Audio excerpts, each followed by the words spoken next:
Bienvenue sur ma chaîne YouTube, je suis Florian Carreras, massothérapeute à Montréal et aujourd'hui je veux discuter avec vous d'un sujet de plus en plus émergent dans la prise en charge des douleurs musculo-squelettiques. Dans mon expérience terrain, une vérité se dégage, la douleur n'est pas toujours le simple reflet d'une lésion tissulaire.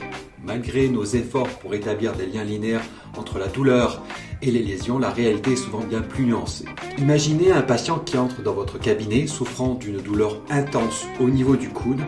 Nous avons tendance à rechercher immédiatement des signes de tendinite ou d'inflammation, mais parfois nos examens ne révèlent rien d'anormal.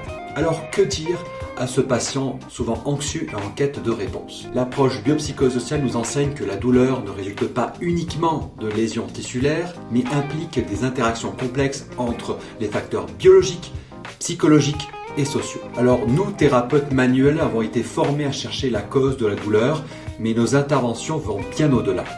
Elle rassure le patient, lui offre un traitement adapté et une écoute attentive.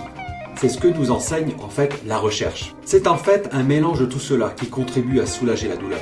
En effet, la relation thérapeutique, les attentes du patient sur les résultats du traitement jouent un rôle dans la perception de cette douleur. Une étude récente a comparé l'efficacité de la thérapie manuelle à la thérapie par exercice à domicile chez des patients souffrant de lombalgie chronique. Les résultats ont montré une amélioration significative dans le groupe recevant la thérapie manuelle, confirmant ainsi son efficacité. Alors même si toutes les thérapies manuelles ne sont pas validées à 100%, je pense notamment à l'ostéopathie, continuons à prendre soin de nos clients et de nos patients. Offrons-leur une écoute attentive lorsque la médecine traditionnelle n'a pas le temps.